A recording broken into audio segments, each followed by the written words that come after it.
Hi guys. Before we proceed to this video, we've got something very important to share with you. Neoliberalism, Inequality and Authoritarianism by Professor John V. Kofis is available for purchase. You can order it directly from the publisher Little French eBooks or through Amazon. Hello, welcome. 15 years ago, in 2010, France, along with Germany and the core countries of the European Union, that is the countries that really determine policy for all the members and associate members of the European Union, imposed austerity along with collaborating with the International Monetary Fund. They imposed austerity on Greece, Spain, Portugal, and informally on Eastern Europe. Italy was also in that group, Italy having serious problems with the public debt. The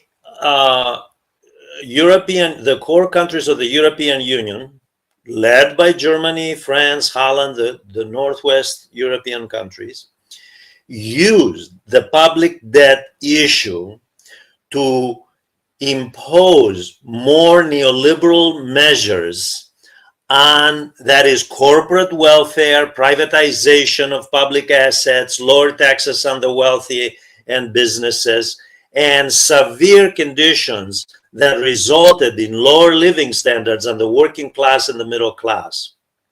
The public debt issue back then, 15 years ago, across Southern Europe and to some degree in Eastern Europe, was used as a pretext to do exactly that. In fact, in the worst cases, for example, in Greece, they actually used the pension funds, money that belonged to the working class and the middle class, raided those funds to bail out banks and to send that money to European banks who, of course, were holders of the paper, that is, treasury bonds holding much of the public debt, just like 54% of the French debt today, which is an issue it's the major issue, at least on the surface, for the debt crisis, which has resulted in a social and a political crisis in the last 2 years of the Emmanuel Macron government. Just like that, just like they're using the debt issue to essentially extend the class warfare whose foundations go back to François Mitterrand, as we will see, and the debt crisis begins, the foundations of it begin back there, a socialist, by the way, and really exacerbated under Sarkozy, Hollande, and of course, especially Macron now in the last 7 years or so. So what we have is that the French government now in the curious position of having to follow IMF and European Union advice to impose austerity on its own people, the working class, the French working class and the middle class, its own people, and using the public debt as an excuse, as a pretext, okay, while implementing neoliberal measures, just exactly as they did 15 years ago, 2010, and this lingered on to 2014, okay, according to scholarly articles and books that have been written on this subject, lingered on, okay, they're doing this to their own working class and the middle class, what they did to what we call in scholarly literature, the periphery of the European Union, namely Southern Europe, Greece, Italy, Spain, Portugal, and then, of course, Eastern Europe, the corridor on the other side. This is rather curious. Now, the fact is that France doesn't have, France is using the euro, just like they were telling those countries, the periphery countries back then, 15 years ago, you have to go along with the austerity measures because you're using the common currency. We have to maintain a strong currency. What they did not say is who is going to pay for the calamities of and the crisis of the neoliberal political economy, benefiting essentially the top 5, at most 10% of the population all across Europe, by the way, to this day, not just in Greece and Italy and Spain and Portugal, France included, as we'll see some statistics, okay?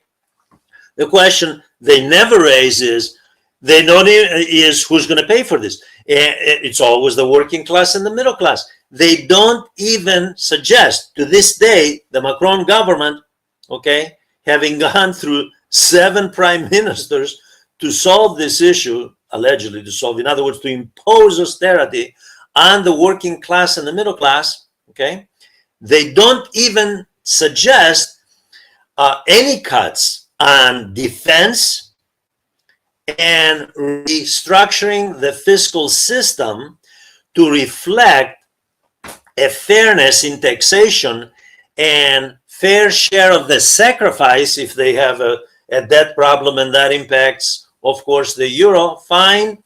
Why not at least shared sacrifice? Why exclude the richest in society? This is a very serious issue. This is what I'm going to discuss. Now, the interesting thing with France, of course, it is not in the same position as the United States or even Japan for that matter, but let's stick to, which by the way, Japan is the highest, the most developed, among the developed countries, highly developed countries, has the highest debt in the world. But the United States, which has a runaway debt, especially now with Trump giving $4.5 trillion just recently this year back to the wealthiest directly and indirectly, and trying to get that money partly out of Medicaid, helping the poor, as well as social programs helping the poor and the middle class, and putting the rest on the debt. And then having the expectation that society, that the middle class and the working class pay for that. That's exactly the scenario of France. France, of course, doesn't have the luxury of having a United States currency all by itself. US dollar is the strongest currency in the world. I believe the latest statistics, if I remember from the WTO, 56% of trade on a world scale is still carried out by the dollar, although the dollar is rapidly losing its fizzle, given the policies of the United States. And it's not just Trump, by the way, but the previous administrations as well, Democrat and Republican alike, both neoliberal, both militarist, spending enormous on defense, and while giving back taxpayer money from the working class and the middle class to the wealthiest. This is a matter of record. As much in the United States as across the G7, France happens to be in the most vulnerable position right now.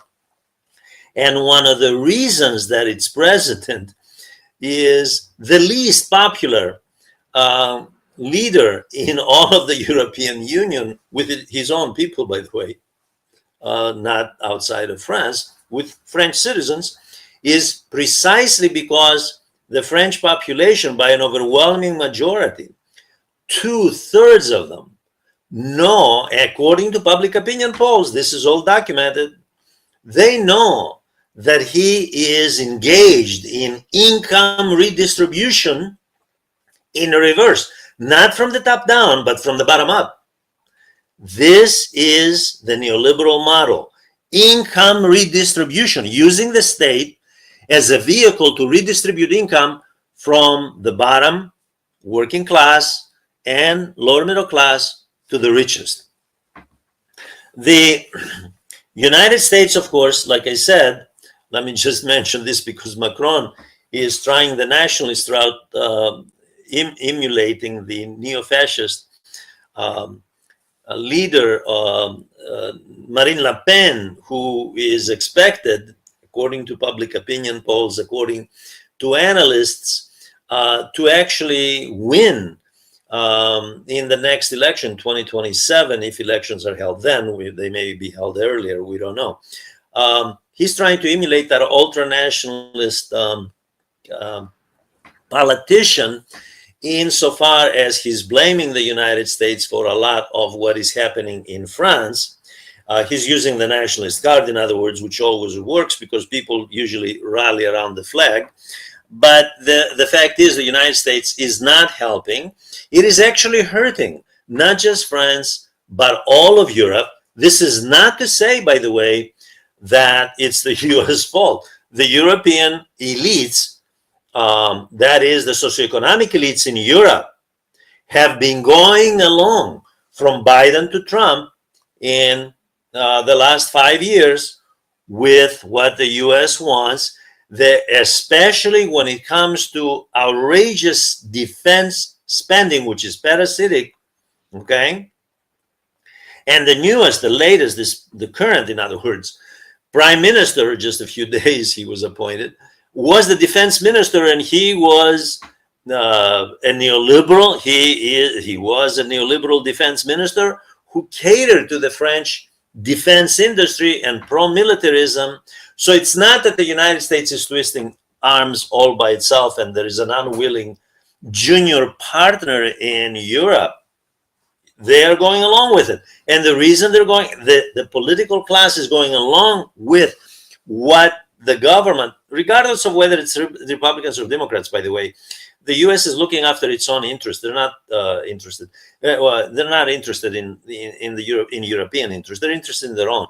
So what the U.S. has been doing is to have Europe revert to its early Cold War status as junior partner in every respect, geopolitically and geoeconomically, cutting it off from Russian economic integration through the energy vehicle, gas and oil. So what we have seen is that the United States isn't only not only is not going to step in to help anybody in Europe, as least of all France, but it's imposing conditions to raise its defense spending, which means buy American weapons, okay, spend more on that sector, so the U.S. can spend less. Although the U.S. defense spending has been rising astronomically, above $1 trillion right now, by the way, proposed.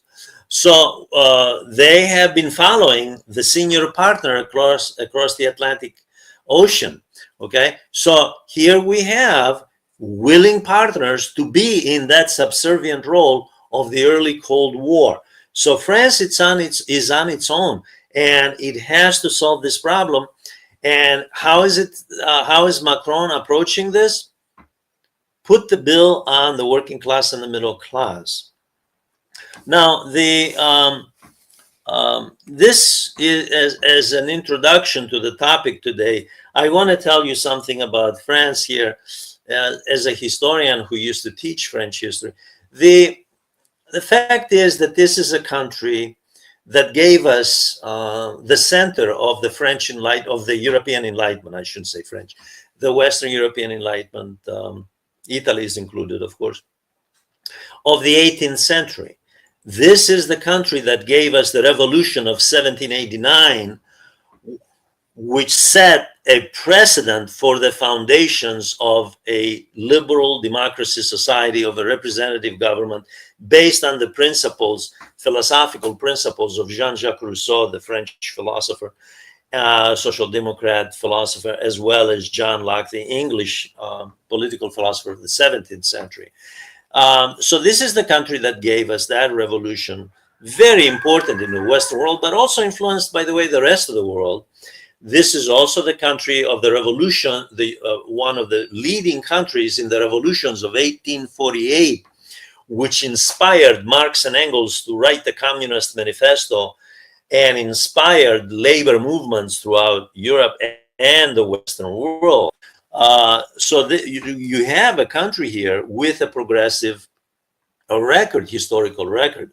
At the same time, however, this is also the country that gave us some fascist precursors to fascism, like Maurice Barré, for example, in the late 19th, early 20th century, who believed that liberal democracy of the French revolutions of 1789 and 1848, liberal democracy is a fraud, he argued. Real democracy is authoritarianism. He was an advocate of that. He was an advocate of what evolved in the interwar era as fascism. So on the one hand, yes, France has a strong tradition rooted in democracy.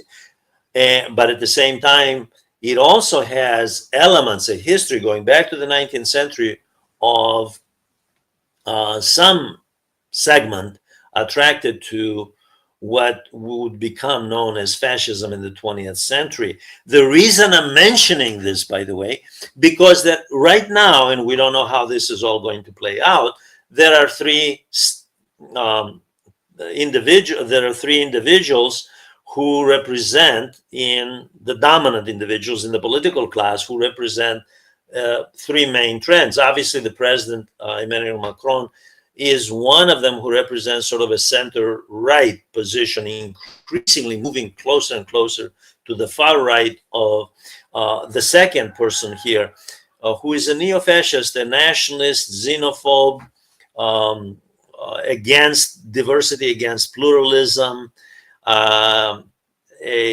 person against migrants, and economic nationalist. A lot, in other words, if you look at her platform, Marine Le Pen's platform, there's a lot there that is like that of Giorgia Meloni, the Prime Minister of Italy, but also Trump. There's a lot there that sounds like Trump. So there are similarities. The third trend is Jean-Luc Mélenchon. Mélenchon is, of course, the head, the leftist who has put together a coalition in the last couple of years of the Greens and leftist party, socialist, communists, and he's trying to appeal to the electorate. So France is divided. France is divided politically. The reason I'm mentioning this is directly related to the debt crisis at the forefront, which is masking a much deeper crisis of neoliberalism. And it isn't just in France, by the way. Let me just make it very clear that what has been happening in France, especially in September 2025, this month, in other words, and in the last couple of years, 2024, 2025, this is a crisis of the G7, especially at a time of the decline of the G7 on a world scale geoeconomically, okay, led by the United States, okay, in a crisis mode to the degree that Trump went full blast toward economic nationalism, imposing tariffs and sanctions right and left, friend and foe alike, doesn't matter, clobber them. Canada, clobber them. So this is a crisis of the neoliberal political economy. This is not just France. France is a country well integrated in, not just in the European Union, by the way. It's well integrated in the world capitalist system. So it is it's very vulnerable among the core countries of the European Union. It's the most vulnerable right now. Looks a lot like Italy in the early 2010s, and somewhat, I won't compare it to Greece, Portugal, and Spain, but it looks like it has some of those elements. And this is why the International Monetary Fund, the IMF, has been putting the squeeze on them.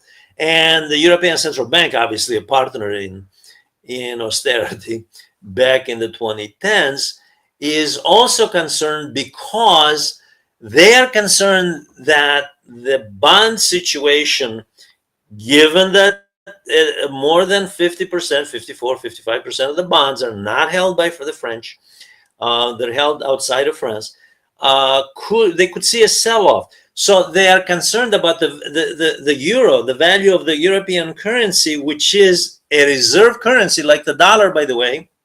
Okay, very important here.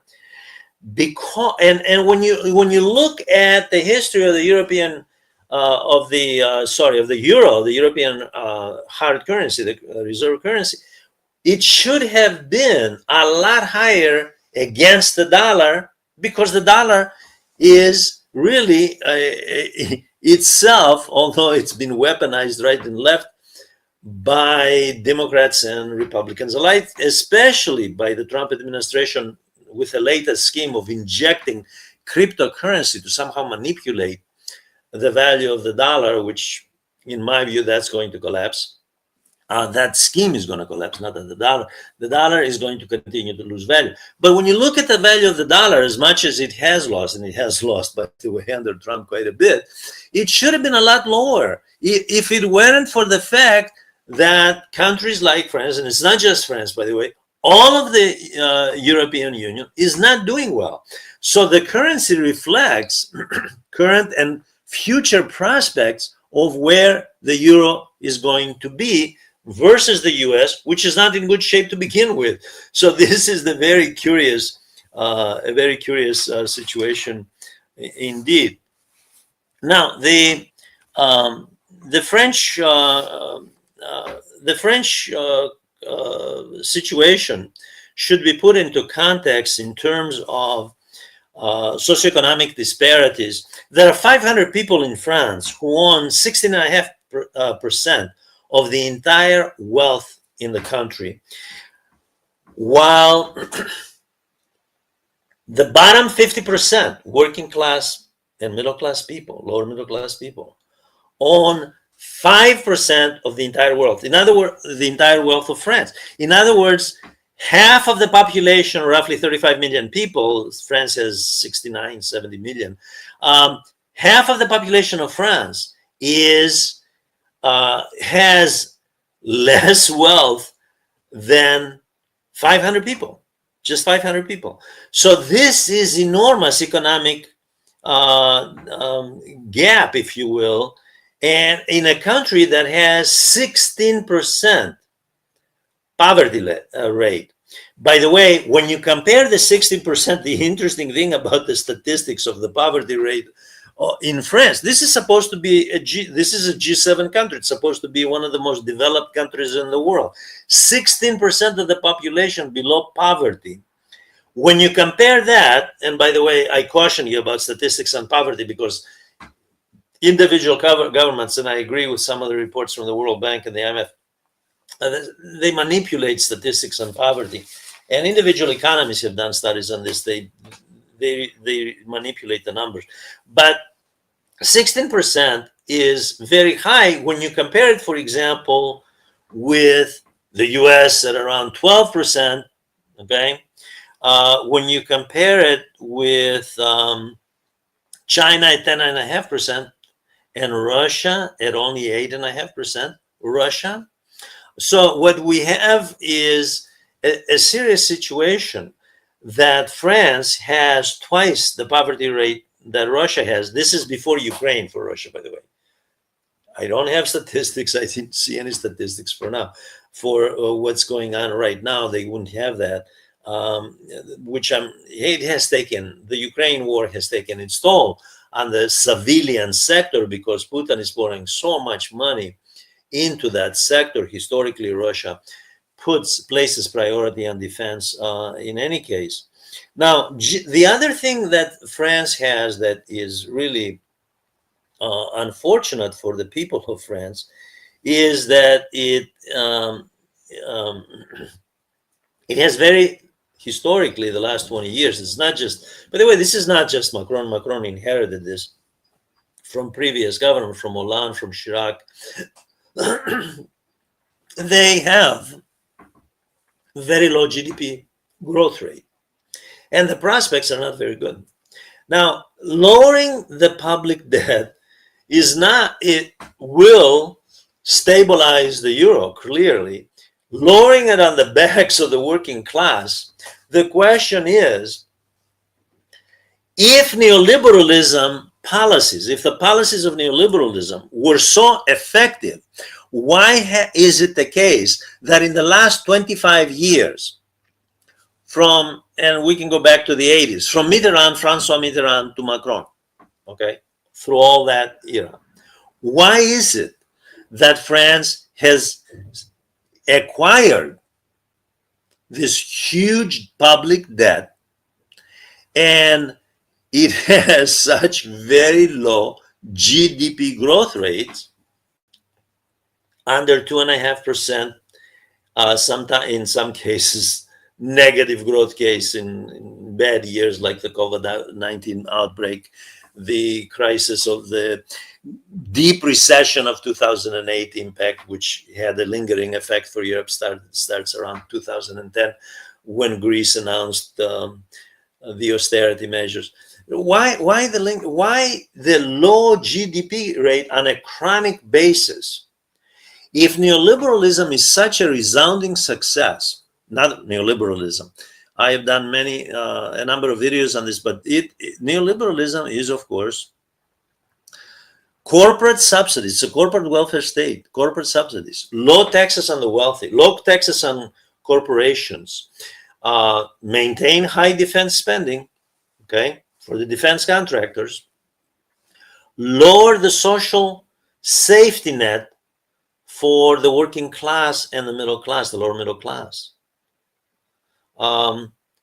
and continue to squeeze the working class and oppose trade unionism, collective bargaining, as we'll see a number of measures that France, of course, has been pushing for a number of years, especially under this president.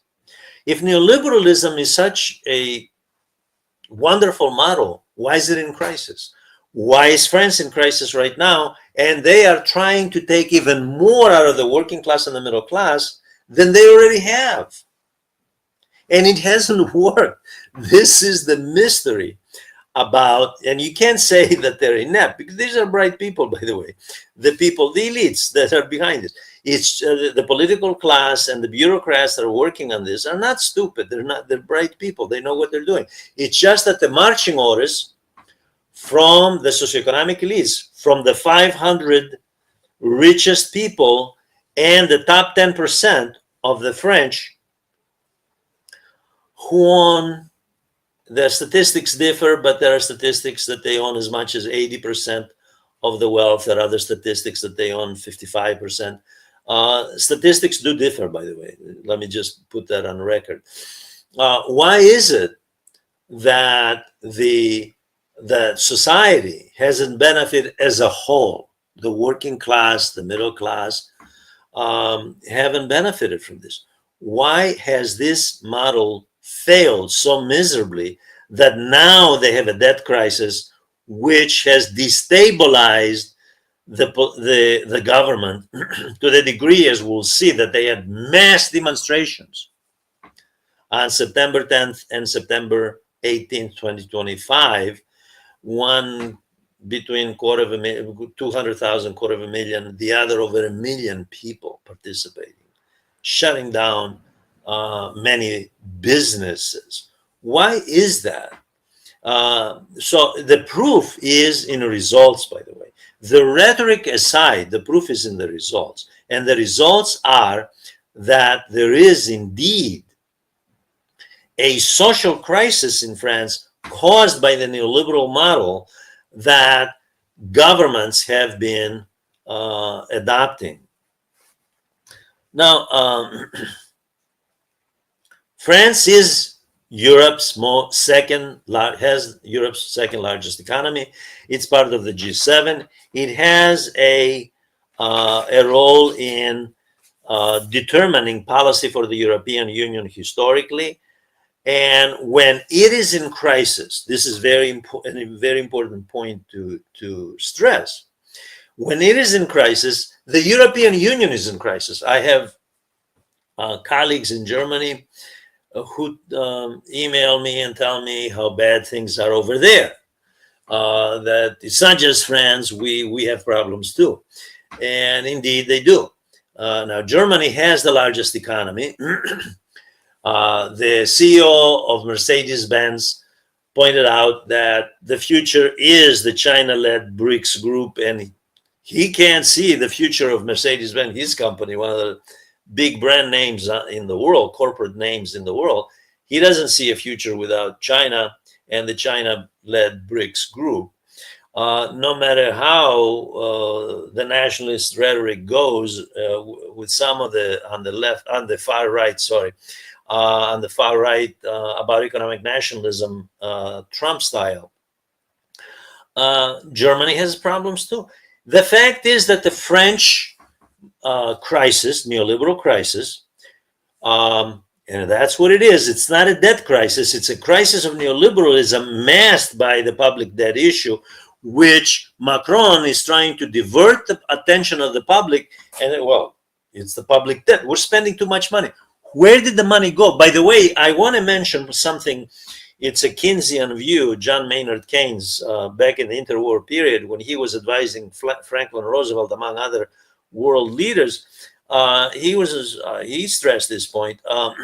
Debt per se is not a bad thing if it goes for productive purposes to strengthen the economy and to have what is called in economics horizontal growth. That is, have not vertical, the same few interests accumulating wealth, but broaden the economy, strengthen the economy, set a foundation for the economy, along with social development, which is lacking in France. They're slashing social development. They've been slashing social development, okay? And concentrating on vertical development. That is strengthening the richest 10%, and within that, the richest 500, against the interests of the rest of society. That's the issue, and it's not the debt. The debt is the pretext. The debt in France right now is the pretext to continue have the working class and the lower middle class pay for the crisis of neoliberalism. And that's an issue. And by the way, in the US, the situation is very similar, obviously very different political system there. France has a national assembly, a multi-party system with a president and prime minister. In the US, there is no prime minister, just the president, but with the three branches of government there. A very different system. However, the neoliberal political economy is one world economy, well integrated within different levels. In other words, China has adopted some aspects of that, but the state has enormous role in the economy, in planning and directing, and doesn't allow the corporate sector to impose its hegemony the way France does in the United States. So this is a very, so the neoliberal model operates differently, but it is a world economy. This is not a national economy. And the reason I'm mentioning this is because analysts, mainstream analysts, and of course the French mainstream media keep pointing out that this is, we have a national issue here, and it's about the tactics of President Macron. He used the wrong tactic. It's not about tactics. This is a systemic issue. The French mainstream media, with the exception of L'Humanité and some other independent newspapers, left and independent newspapers, is distracting the public. It's trying to distract the public with regard to what is at issue here. It's the exact same thing as it was in the early 2010s all across Southern Europe and Eastern Europe, when the French and the Germans and the Northwest Europeans were using the periphery as a means to transfer income from the working class to the rich and to the core countries, to the bankers in the core countries. It's exactly the same thing. The model is the same. It doesn't change. That's what's happening to them today. And the French people, by the way, I saw one recent poll, and it was interesting. because 70%, I just saw it, I just found it, 70% of the French people, according to the latest public opinion poll that I saw, 70% is an enormous number of the people in the public opinion poll categorically reject austerity. They know what it's about. They know it's about hurting them. 70%. The other 30, okay, we'll leave that be. And just about as many want Macron to resign because he's not interested in deviating from a failed model that is in crisis on a world scale, especially in the G7, by the way, against the background of the China-led BRICS group that is gaining momentum. And according to the IMF, World Bank, and independent analysts, this is the future. It is not the G7, the US-led G7. As much as the US uses a lot of leverage because it spends more on defense, it has that military machine on a world scale, and it uses that as leverage. It uses trade as leverage, it uses the dollar as leverage, it uses sanctions. As much as it uses all that leverage, the fact is it's not reversing the crisis of neoliberalism any more in the US than it is in France. And that is an issue. Now,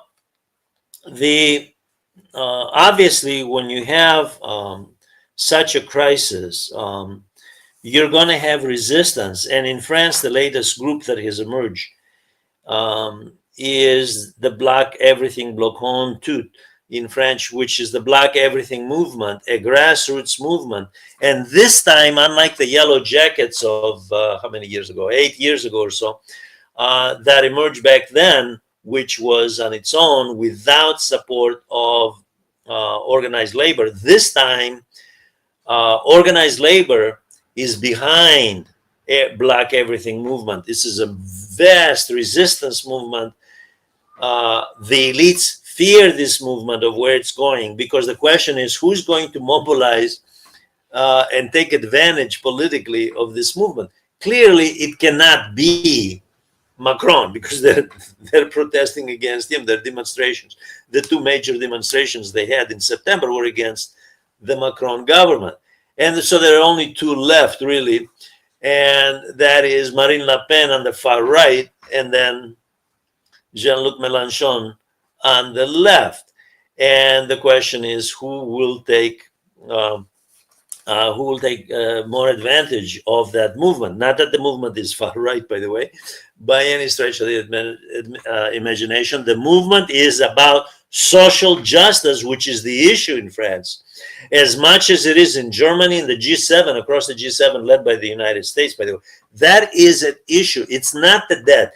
The debt is there because money was transferred from the pockets of the working class and the middle class to put that money in the pockets of the richest in French society.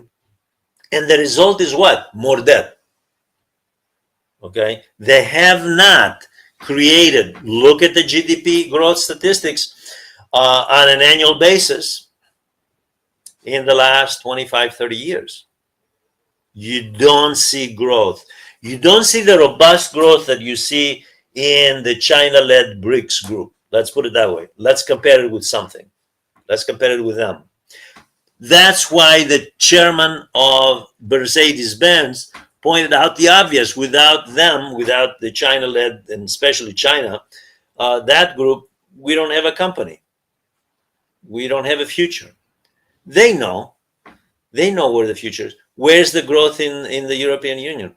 The reason for this crisis is because they are pursuing a failed model, and worse than that, they are refusing to deviate from a failed model, which is beyond imagination. However, I am not surprised because, like I said, as a historian, I used to teach French history.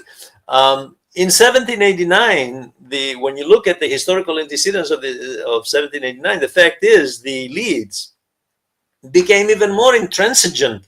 They became even more hardened in keeping their privileges. What the Abbesiers back then, a pamphleteer, a propagandist for the revolution, argued that they are the privileged elites, and then there's the whole, then there's the nation, the rest of us, the French nation.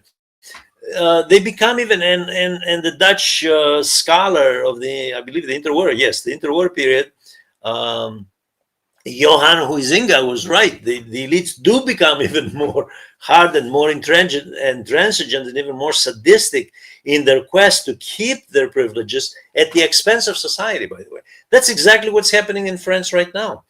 And the political class is in front of all this. So you're not going to see the 500 richest people or the top 10% of the wealthiest who own most of the wealth in the country. Again, whether it's 56% or 80%, okay, the statistics are what they are. You're not going to see them. You're going to see Macron, who represents that class, by the way. Or you're going to see Sarkozy, Hollande before Macron, and Sarkozy and Chirac before that. So this is the sad situation here. Now, the fact is that on September 8th, there was the crisis finally came to a head. Sorry. And the French National Assembly, the Le Pen group, the far right, as well as Mélenchon, did not give the vote of confidence to the Prime Minister, François Bayrou. So he had to go. And the question for Macron was not what the message that the National Assembly was sending him. Look, neoliberalism isn't working. By the way, the reason Bayrou, the specific cause of the resignation, was he proposed the budget. The budget deficit, by the way, in France has exceeded by far, by quite a bit, the European Union limits. Bayrou proposed slashing the budget, but it all came at the expense, not defense. Remember, Trump, by the way, demanded that that NATO members spend not 3%, which they were not spending, most of them, but 5%. They raise 5%, and they buy weapons from the U.S. primarily. Now, the European, the core countries in the European in the European Union, from Italy to France, England, Germany, they have a defense sector. By the way, they have their own defense industry. France has a huge defense industry, and of course, they've been catering to that industry. So the Bayrou was ousted, was gotten out, was voted out because he had no votes of confidence, vote of no confidence, because he put everything, the whole burden of the debt, to be paid by the working class and the middle class. Just like the austerity. By the way, I should say the word austerity is classical Greek and it means severe. And the IMF, this usually linked to IMF policies going back 50, actually more than 50 years. IMF policy has been to strengthen the currency and the sacrifice to be paid by workers in the middle class. This is long before neoliberalism became the dominant political model on a world scale. Okay, the IMF had been urging the Macron government to adopt austerity for itself, just like it imposed it. It demanded austerity. Sarkozy was president back then. It imposed it. It demanded that Southern Europe accept austerity, that Eastern Europe accept austerity, which essentially means transferring money, transferring income from the bottom up. So who pays the bills? The workers and the middle class. Now, so Bayrou was out. The message that Macron got was, oh, I should get another prime minister. Bayrou was the 6th, so he did get the 7th, by the way. Within a couple of days, he appointed a new prime minister. And the question was this the solution? The message was get rid of neoliberalism and neoliberal policies and burdening the working class and the middle class, not change faces. By the way, the working class and the Black Everything movement immediately staged a mass demonstration on the 10th of September, and a couple of 100,000 people showed up for that. 80,000 police officers. So there was a police response to that one. And the question, of course, was how would this be handled? Macron's supporters blamed, and some of his detractors within the establishment blamed him for calling snap elections in 2024 and essentially strengthening Marine Le Pen. And they argued these are all tactical issues, that the crisis is really limited to France and it's political tactics. All this is nonsense. The crisis is not about political tactics. The crisis is very deep. It's institutional. It's in the neoliberal system. The 2007, I should say, with Lehman Brothers in New York, to 2008 crisis that starts in New York, okay, and gave the world a deep recession, not a great recession. It wasn't great. It was a deep recession, more close to a depression, economic depression. That it was indicative that neoliberalism was failing. It was very clear. What did the G7 do, led by the United States, France included, by the way, and they demanded that the rest of the countries do more liberalism. In other words, the system that failed, the solution to the system that failed was more of it, not deviating from it. This may sound incomprehensible to someone with common sense, yet it is not, for a very simple reason. When you see back then law firms and lobbyists of billionaires and corporations demanding more liberalism, that means that is more class warfare, more out of the pockets of the workers and the middle class into the pockets of the capitalist class. You know that it is not illogical. It is all about tangible interest.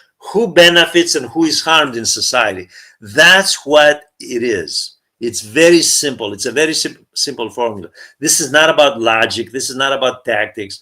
It is who has the leverage to impose public policy, whether it's France, Germany, the United States, doesn't matter, Japan, South Korea.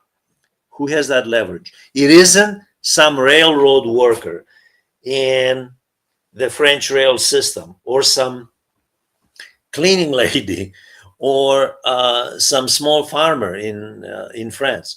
It is the wealthy, the super wealthy, and the corporations. They hold the cards, and public policy reflects their interests. So on the surface, what may sound illogical, until there is a great depression style crisis, as in the 1930s after the 1929 stock market crash in New York City, until then, they're going to stick with this. And they're going to bleed the working class and the middle class until there is such a crisis, or until there is a revolution. And I mean a major uprising, not just these demonstrations. By the way, on September 9th, by the way, I should tell you, let me continue with the second demonstration, which was much larger.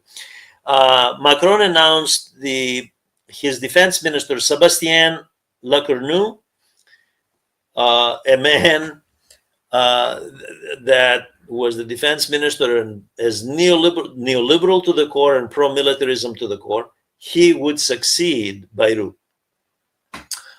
And he instructed him to go ahead and talk to the party leaders and see if they can compromise. In other words, see their way to accepting the neoliberal perimeters. He, of course, what did Lecornu do? He followed the same path as his predecessor, as though that had been a resounding success. What did block everything? CGT, the largest trade union, and all the major syndicates, trade unions in France do? They announced a general strike on the 18th. And that was supposed to be more than a million people. Government had estimated 800,000. Doesn't matter if it's 800,000 or 1.2 million, by the way. Again, tens of thousands of police officers in the streets. The two groups that got a lot of publicity when I looked at the French media, it was the pharmacists, obviously a very important sector. People need their medication. It was the pharmacists, and it was the transportation sector. Transportation. The fact is that the Black Everything movement, it has become very important, much more important. And the reason is because labor unions are now behind it. Now, labor unions are not as strong as they were during the 1980s under François Mitterrand. By the way, François Mitterrand was a socialist. Let me just interject something here. Back in the 1980s, early 90s, he came in initially with the intention of strengthening the social safety net system, and committed to social justice and income redistribution, not from the bottom up, but from the top down, to strengthen the working class and the middle class and have more consumer spending. In other words, a Keynesian. The title of the party was socialist, but following Keynesian policies, really. Within a couple of years, he deviated. And he began slowly looking at neoliberalism. And according to some French scholars, he began to do some realignment with what kind of elites he was going to be in the private sector and in the political, among the political class. He was going to be associating with to weaken the Communist Party back then. Remember, he was a socialist, and to strengthen the Socialist Party. But he set the precedent of laying the foundations. This is not to say, by the way, that he went full-blown neoliberal, but he set the antecedents, just like Jimmy Carter back in the 1970s, the late 1970s, set the foundations for the neoliberal model in the United States, even before Margaret Thatcher, came to office in England, 79. So what you have with Mitterrand, ironic, paradoxically, I don't know how you can explain this, is a socialist gradually moving toward the neoliberal circles. And you can see this. This is an important statistic because it has to do with the debt crisis of France today. You can see the statistics of where the public debt goes. Under Mitterrand, who almost doubled it, by the way, by the time he was out. And then Jacques Chirac continued, okay?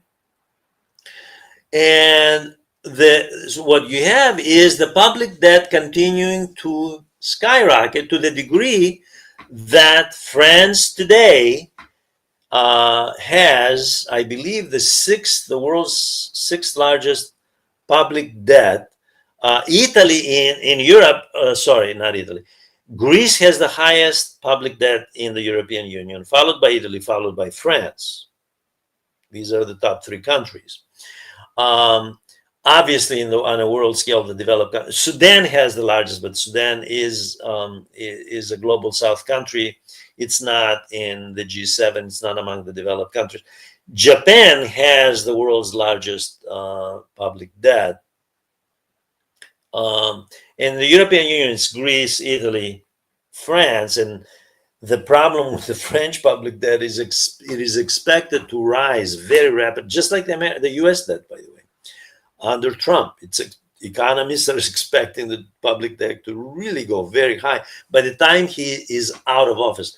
They're speculating right and left how high it's going to go beyond the 37 trillion today. France is just under 4 trillion.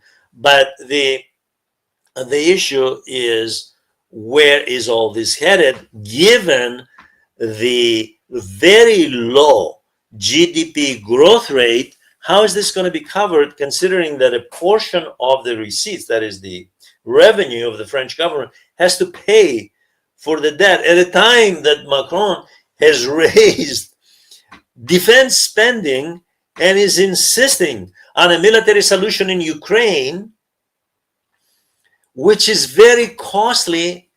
And this is because the defense sector industries in France, just like the military industrial complex in the United States, have such enormous impact in public policy. So he brings in a prime minister, the new prime minister, who is the former defense minister, and he's linked to neoliberal. He is the quintessential neoliberal and pro-militarist in a country where the combination of neoliberalism and military spending, militarism, are at the core of the crisis.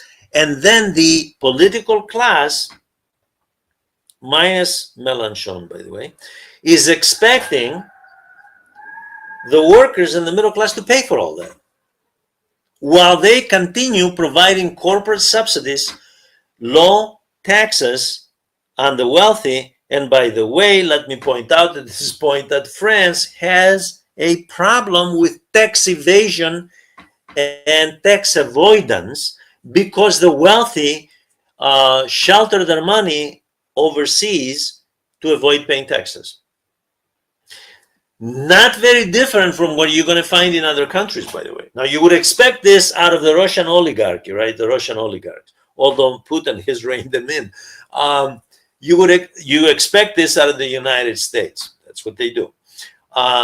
You wouldn't. I mean, France has a sort of a different tradition. Historically, this is the country that resisted going to the left. In the 1930s, when Italy and Germany went the route of totalitarianism, French had Léon Blum, had a Popular Front government, center-left government. It resisted going the route of the extreme right.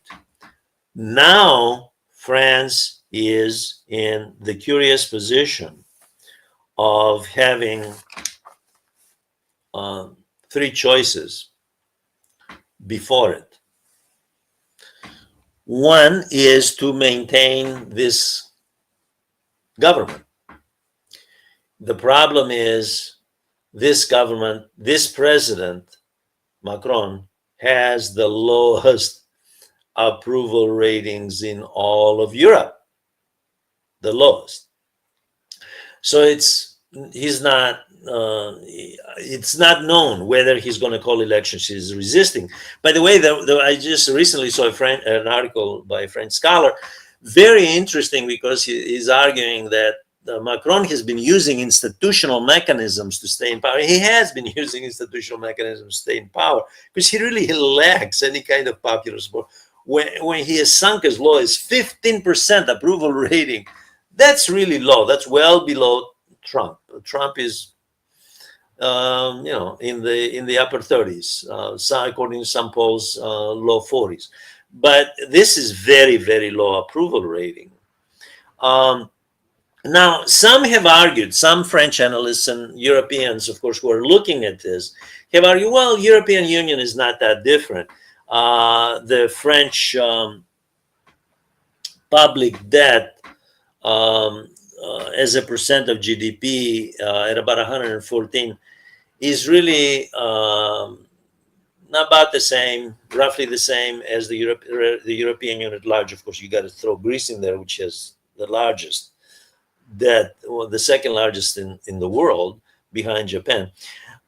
And they argue, well, the G7, now here's where you add Japan and Greece. No, you don't add Greece, just Japan in this one, it has 125%, which is about 11 points higher than where the French uh, uh, GDP debt ratio is right now. So you have the debt to GDP ratio is right now. So you have France. They argue, well, within reason, they're not really that far off of where the G7 is. They're actually below that.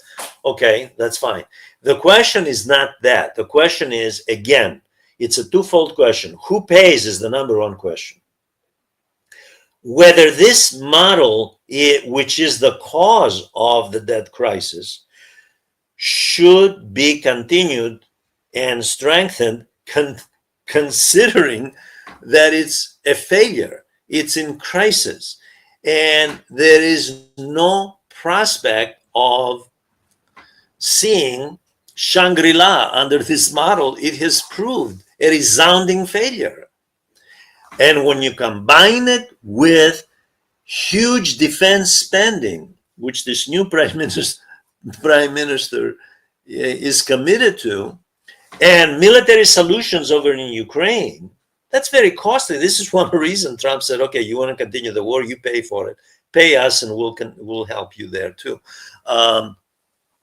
The fact is that the militarism of the core countries in Western Europe behind the Ukraine campaign, hoping that this somehow stimulates the defense industry, and that somehow the defense industry makes up for stimulating the civilian economy, is a disaster, to say the least. Those who have studied economics and economic history know this, by the way.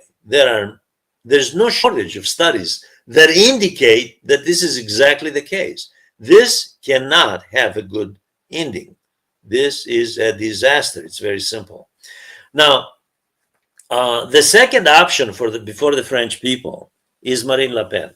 According to most analysts, she more than likely, yes, the neo-fascist will probably win if something else doesn't intervene, and we don't know who's going to win the next election, but it is more and more likely. One reason is because Macron himself has moved so far to the right politically. He has adopted platform positions, policy positions that the far right, because he has depended on Marine Le Pen to continue governing. Remember that the issue of institutional manipulation includes the Marine Le Pen factor here. So you have basically a Marine Le Pen option, far right. My guess is she will be more far right than Giorgia Meloni in Italy, the current prime minister, who is far right, unashamedly so, and pro-Trump and so forth.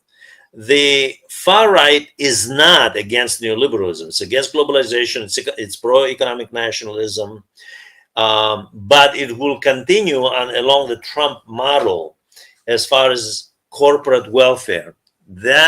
She will continue.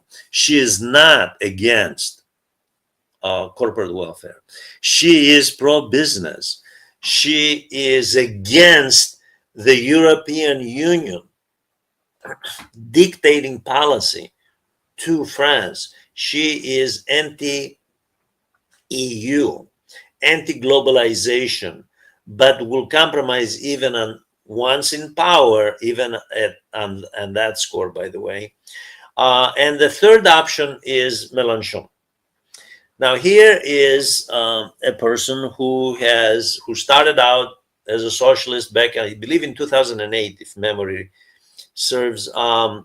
He left the Socialist Party because he was neoliberal. It's very simple. He left them. He went to the left of them, anti-neoliberal, the policies were socialist. They were socialist, true socialist. And he has, in the last couple of years, created his own party, the Unbowed the unbowed, insoumise in French, the unbowed party. It's a coalition. It's a broad coalition of the center, left, and left. And the question is, does he have the political support? Now, the fact that France is divided in this manner between the very weak center-right of the current government, then you have Marine Le Pen on the far right, and then Mélenchon, a coalition of the left, which includes the Greens, by the way.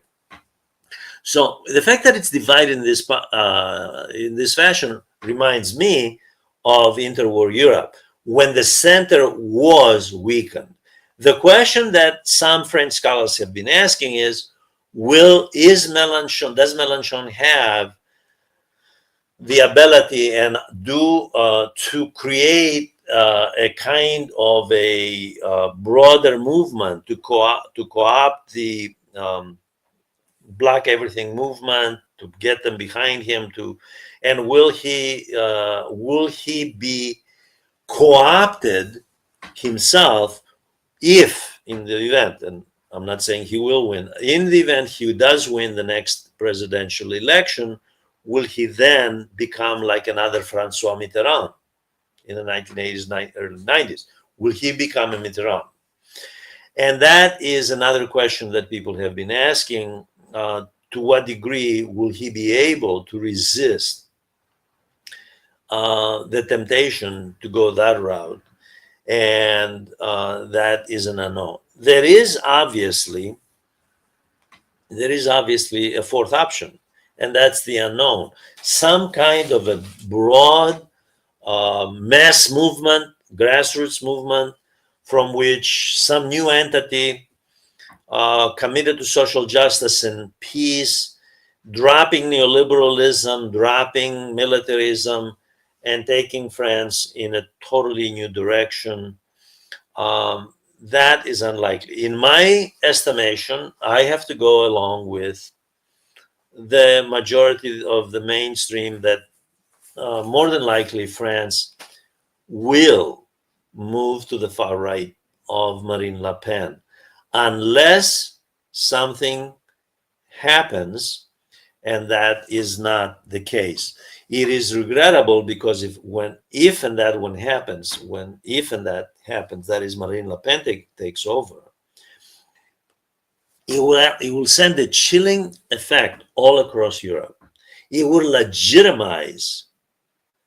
It's not like Hungary, which is on the far right, or Italy, okay, or Poland, Austria. It's not like that. France is a major country. It is the second most important country in Europe, in the European Union, I should say, because there is the UK, which is not in the European Union.